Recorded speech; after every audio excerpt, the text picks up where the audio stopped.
What kind of change can we make in our clients' lives? This simple question sparked a backstage conversation powerful enough we knew we needed to hit the record button and share it. If our usual episodes are novels, this would be a novella. Thanks for playing along. Enjoy. Say that again. The conversations about what is this all for? Why do I do what I do? What do I really want for people? What do I want to create? I said the highest order is love. In the end, I want more love. After I leave this life, I want more love in humans as a result of the work that we did together, that they will then pass on to their generations. And You're making me yawn now. You had something great a while ago. Tell me about this cock again. It's still there. And then as we're talking about autonomy, I said, I want people to know the awareness that there is a room, the cockpit is a room that you walk into and it's filled with buttons and levers and dials. And you can choose to enter the room. You can choose to have a seat and you can choose to calibrate the buttons and the levers and the dials. And you can change so much of your life, so much more than most people ever even dare to consider of what's available to them, of what we grow up thinking we get to control. Waking up to these realizations like, holy shit, there's a whole room and there's that many buttons and dials and I'm allowed, I have permission. And that changes everything. That changes everything from like autonomy and also accountability. Yeah. Well, I said, like the number one result you get for your clients, if we were to boil it down to one word, I said autonomy. What it sounds like you're saying to me is control. Well, autonomy number one thing that you give your clients is more control over where their life goes. That's another way to put it. You get a say, you get permission. You get to participate. You don't get like driven. You're not constantly in the passenger seat or kind of like going down the river, whatever direction the current takes you. Like you can actually take a fucking oar and start changing where you're going. It doesn't have to be the way it is right now and the way it's always been and the way all your friends and family have been.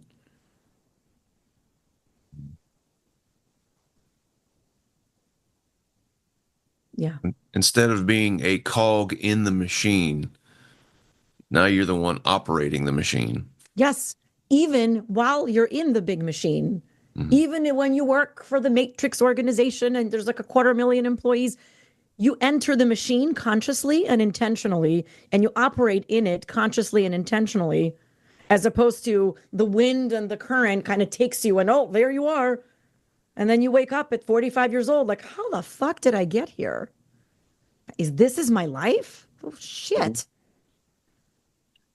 I'm going to send you this recording. You need to put this on loop a few times because this is some fucking good shit. I mean it. That's a good sign. Yeah. This is great. Michelle, your turn. What's your number one result? Change. They find themselves. They go in, they see it, and sometimes they run away, but they come back. They come back over and over again because they learn how to trust themselves. And then they find themselves and then their whole life changes. I'm with Alina. It's about love. It's like you learn to love yourself, but the real you, not the one that you project into the world because it's safe, but the one that actually can change the world because it's you. It's like everything Alina just said, but inward. Like you are the machine. You are the one. You have your own buttons and you learn them. You learn which ones are yours and which ones are ones that have been placed within you that are not yours. Like you learn how you are going to navigate the world as yourself, which is terrifying when you've never done it. When you've always tucked into the boxes and always done what you think the world wants of you, losing your magic because there's something in you that is uniquely yours, that is for the world and for whoever it is that you're supposed to meet on this time you have here. And connecting with that and showing the world that makes it a better place. And I'm all about the world being a better place, but that starts with your internal world. That's it. I introduced them to like their internal world that doesn't have to be painful and gross. It can be magical and loving. Yeah. Mine was painful and gross for a really fucking long time. Yeah. Internal control. Yes. And I don't even like the word control because it has like this Mhm. connotation to it, but that's what it is. I mean, Mhm. it's internal choice. You get to choose it, but also like you must. Well, what's the alternative, right? Yeah, I'm curious Of though. sleeping through life. It's been made aware to me that people don't buy internal control. They buy what the internal control can get them. Mhm.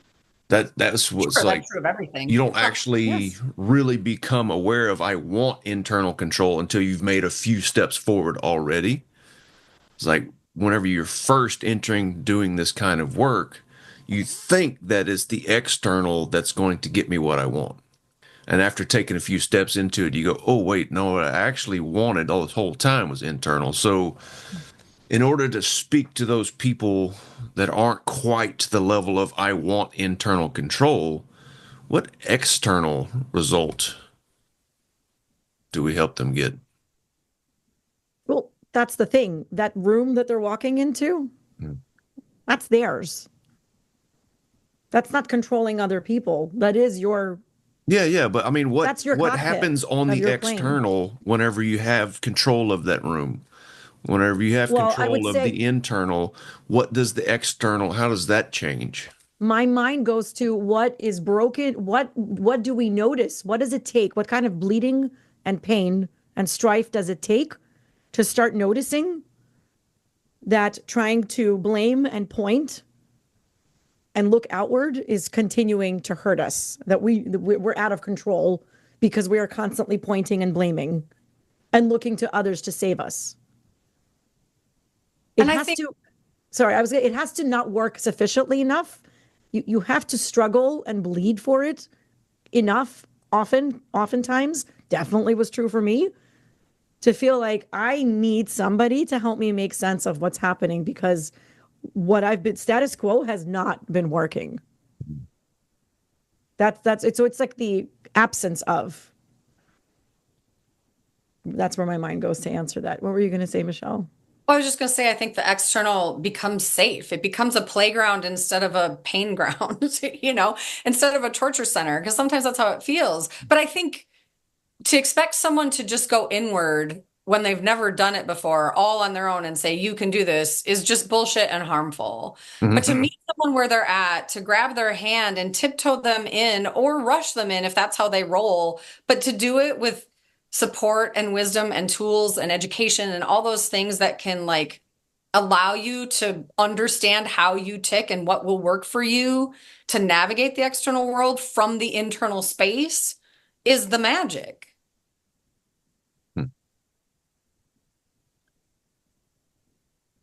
So I'm thinking for me and my clientele, I'm realizing the people that I love to work with, the people that show up, they do the work and they're on every time. They come in prepared and my ideal clients. There's been a few people I've worked with, they've come to me, I've worked with them, and I've kind of realized that there's a certain kind of people I don't work well with. So we're just going to push it off the side. The people I do work well with, whenever we start to get the work done, what happens in their external world, their income almost always doubles. They get more autonomy, so they have more say over what they do with their time. They feel more comfortable and peaceful about the decisions they're making. So before it's like, oh, I've got all these options available to me.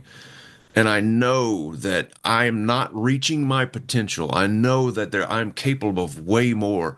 And I see this vast field in front of me, and I'm not sure which path to take. I can see the mountain up here.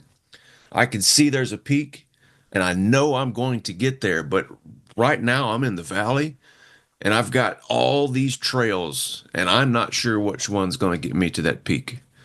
And I don't want to pick the wrong trail because I don't want to waste my time going one way and have to backtrack and start all over again.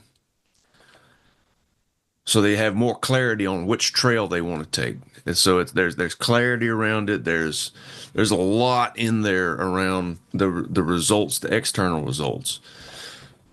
But there's more peace of mind. And then on top of that, there's more like I'm doing work that I enjoy doing. I'm doing work that excites me and lights me up and doesn't suck the life out of me.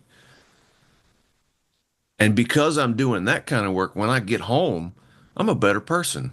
I'm more energized. I want to be with my family. Before I was doing this work that I really enjoyed, I would get home and I was a zombie. I didn't even know who I was. Even though I was with the people I cared about, I wasn't actually with them because I was thinking like, "Oh man, what do I need to do to get out of this shithole, this suck that I'm stuck in?" So I was always enveloped in my own head rather than being fully present with the people that I love. I was always stuck on where do I need to go? What needs to change to get me out of this funk? And now that I've managed to get out of this funk, like I'm really enjoying life. So those are the kind of results that I'm getting clearer and clearer the more people I start to work with and the more I look at the journeys of what would be considered my ideal clients. I'm really, really playing with the idea of I help nice guys. I unlock the nice guy's potential to be the example to the people that look up to him. That's kind of what I'm playing with right now as my message. It's not quite there, but as far as results go, I'm thinking autonomy is at the top of the list.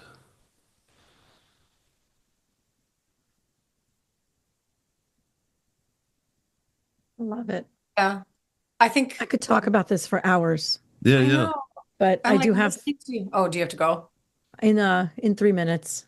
I have to Damn. think about what I'm gonna. Yeah. I feel like we have like you know how they have novels and then you got like little novellas? Yep. I feel like that's what we got right now with this thing. What we just did here is a novella. Off the cuff. Good job off the cuffing me. Sweet. The sexual metaphor that came up when you were speaking in the spirit of unfiltering is the nice guy doesn't want to keep being the cuckold, sitting and watching life happen in front of him.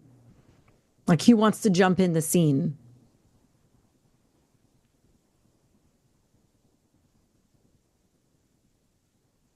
And with that, I'm gonna hit the button. I was going to say, even nice guys have a badass within. There you go.